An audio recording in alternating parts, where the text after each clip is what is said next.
Hey everyone, it's the 12 Days of Misfits.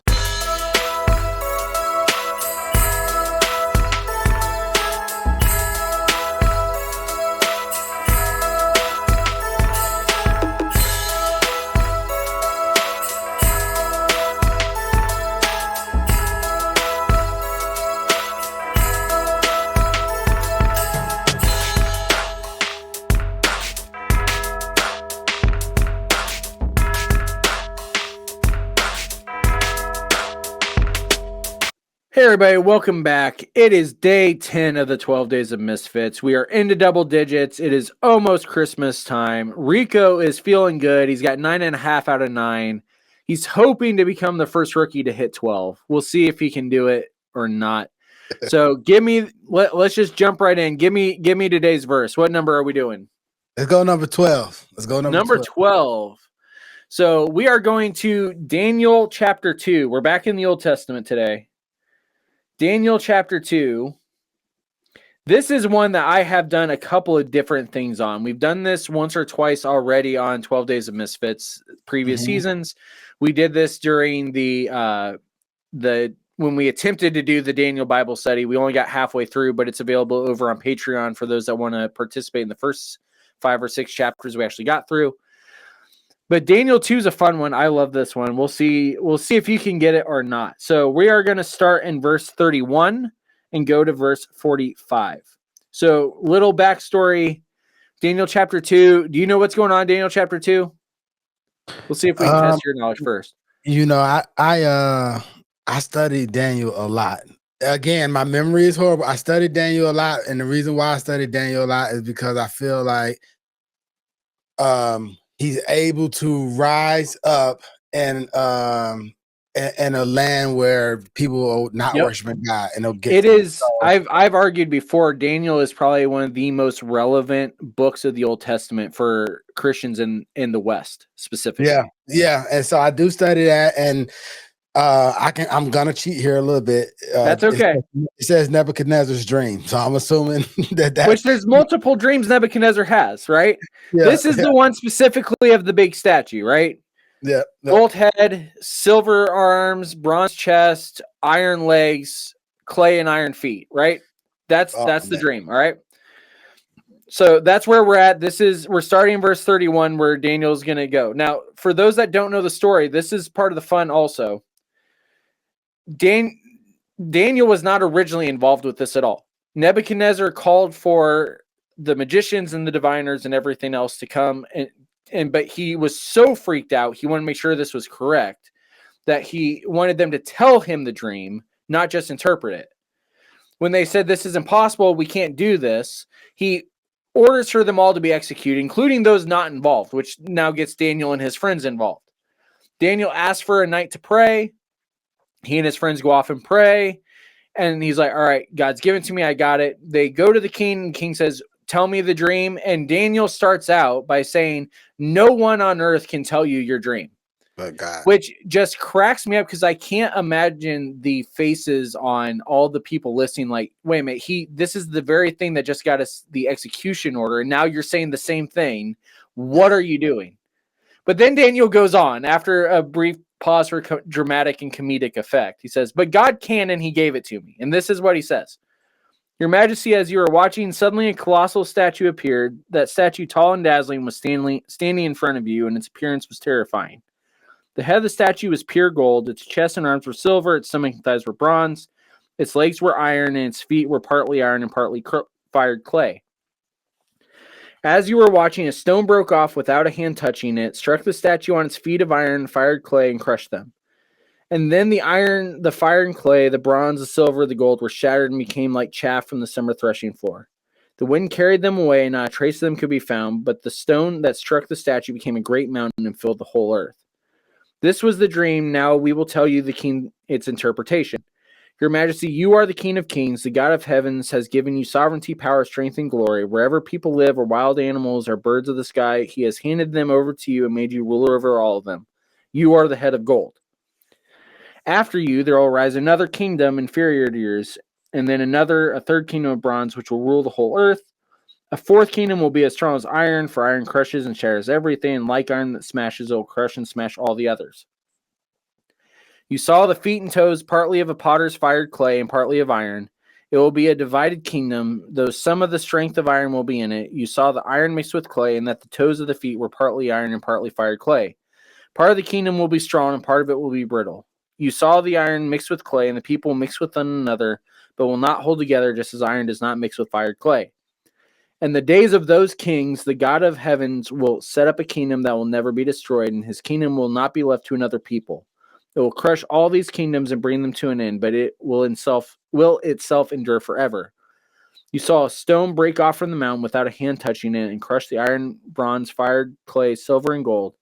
The great God has told the king what will happen in the future. The dream is certain and his interpretation reliable. So,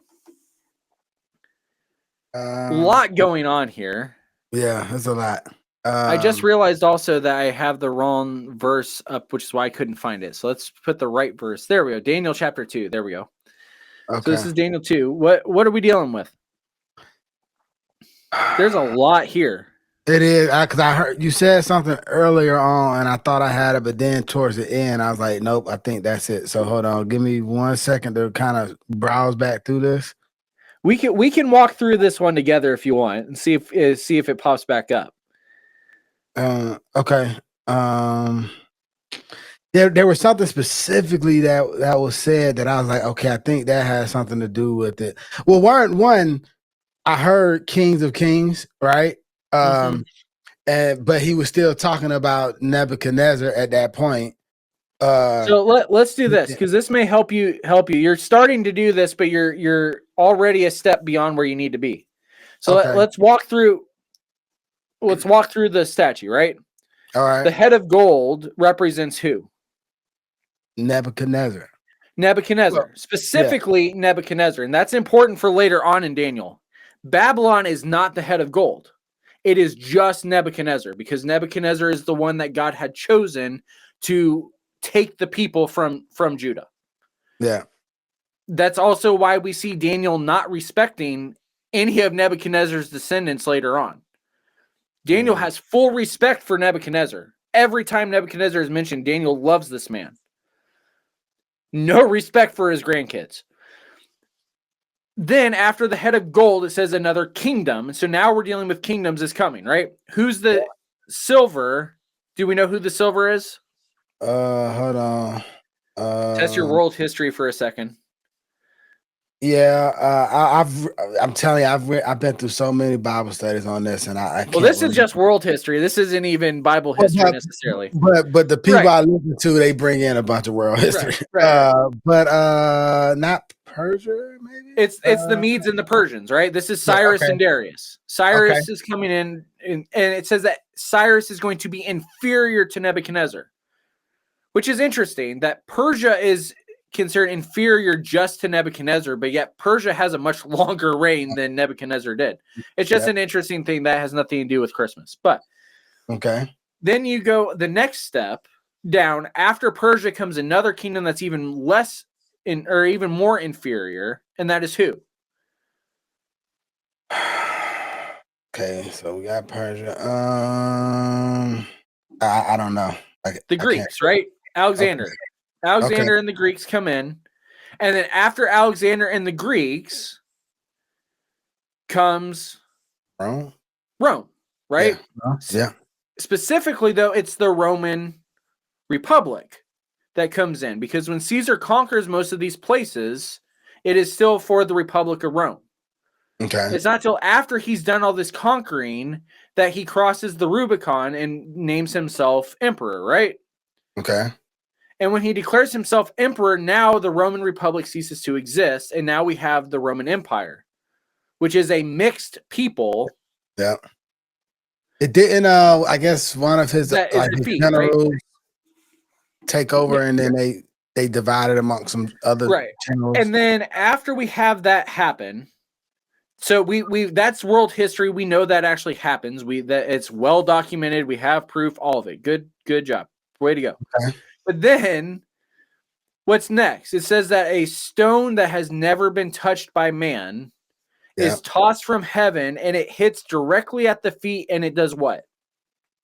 It's hold on, let me read it. I think it's does it say destroy? Or I know it says it's It stronger. destroys it, right? It makes it like chaff in the wind is the poetic phrasing that Daniel uses. Yeah. Okay. And then that stone does what? It grows into a mountain that fills the whole earth. And Daniel says that kingdom will be a kingdom that is established and will never be destroyed. So that's what we've got, right? That's what we see. So where does Christmas fit into all of this? So I'm gonna say, man, why can't I? It's so long, I can't find. I want to be able to read the verses as I pull it up. During the where he talks about in the future, what verse where it talks about the stone untouched by hand in the future days? I'm trying to find that. 45. Okay, all right. So this is the meaning. Well, 44 and 45. Yeah. All right, so during the reign of those kings, the God of heaven will set upon a kingdom that will never be destroyed or conquered. So I think that talks to the kingdom he's talking about is Jesus' kingdom, and Jesus will rule forever and ever. And he will never be destroyed or conquered. And so I think that ties to Jesus. It will crush all the other kingdoms into nothingness, and it will stand forever. Okay, the meaning of the rock cut from the mountain. I think the not by human hands talk to his divinity a little bit there. He's God. He's coming from heaven, and he's always been there. And so I think that talks to Jesus' divinity there. That crushes the pieces. Hold on, wait. It says that crushed to pieces the statue of iron, bronze and clay. The great God was showing at the king of what will happen in the future. And so I think the story of Christmas, I'm trying to wrap this all together now. I think Daniel is talking about the Messiah kingdom to come, right? And the story of Christmas is the fulfillment of that, of Jesus coming, the Messiah coming, and him ruling forever and ever. And then there's a touch of divinity in there where it talks about the no hands touching. Yeah. Well, you got there eventually. You missed one important piece, but that's okay because you got there eventually. So it's actually a little more simple than you thought. Okay. There's a reason why I point to this passage specifically, is that this tells us why Rome had to be involved. I missed that. Because what starts the Christmas story? Like the traditional starting of the Christmas story is in those days. Do you know the rest? This is Luke 2. In those days, man, now I'm Caesar Augustus. I was about to go somewhere completely wrong. I was about to go in Judges in those days. Yeah. No. Wrong way to go. Yeah. Yeah. In those days, Caesar Augustus was issued a decree that all men should be registered, right? They have to go down to Bethlehem to be registered. Yeah. Why do they need to be registered? Why does Caesar care? Because it's they're under his kingdom, I guess. Well, because it's a what? Out of Daniel. It's a mixed people, right? Oh, okay. Yeah. Mixed people. Caesar Augustus has, quote unquote, enacted peace, right? Pax Romana. Okay. When Caesar creates the empire, there is war, nonstop war, because there's civil war. You have the whole Ides of March where Caesar is assassinated, and then there's all these arguments about who is going to take over and who's not. Octavian, Caesar's nephew, is the one that Caesar wants to take the throne. But nobody else is agreeing. You've got people like Mark Antony, all these other things wanting the throne, and there's a big civil war that goes on, and Octavian comes out on top. And when Octavian comes out on top, he establishes himself as Caesar Augustus. And he declares himself Caesar and also puts the empire into a period of quote-unquote peace. Because the civil war is done. We know who's in charge. We know the government. Everything is in place. And it's at this moment that he says, I need to now know who I actually rule over. Because he's taken the kingdom. He has taken Babylon. He has taken Persia. He has taken Greece. He has taken Egypt. All these places that have a lot of different people and exiles and everything else in them. Who all is in my kingdom, I need to know. So you're going to return to your homes and you're going to register. So we get an idea of what is going on. Got it. And it is in this time and place, a time where there is supposed peace on earth, a time when there is a unified language, a time when there are roads to be traveled. It is at this proper time that the stone that was untouched by human hands comes and destroys the powers of the earth. Man, and he establishes that untouched by human hands. Could that tie to the Holy Spirit impregnated? I mean, it's the idea of, you already hit it. It's the idea of divinity, right? This is not mankind's doing. This is God fulfilling his desire that all men might be saved. And now when he says all man, it can be all man. Because we speak the same language. There's roads that can be traveled even outside of the empire. There are all of these different things that are now accessible that were not accessible prior to Rome, prior to Greece, prior to, insert empire here. And now that those are accessible, now all mankind can hear the good news to the poor and the oppressed. And it is at this time that God sends it. And what happens? The powers of earth are crushed, but it doesn't look like they're crushed. They're still here. Rome still exists today in some fashion. Yeah. But his church has overtaken the entire world. And it says that it is left to a people that will not be recognized because we don't look the same. The kingdom of God does not look like the powers of the earth.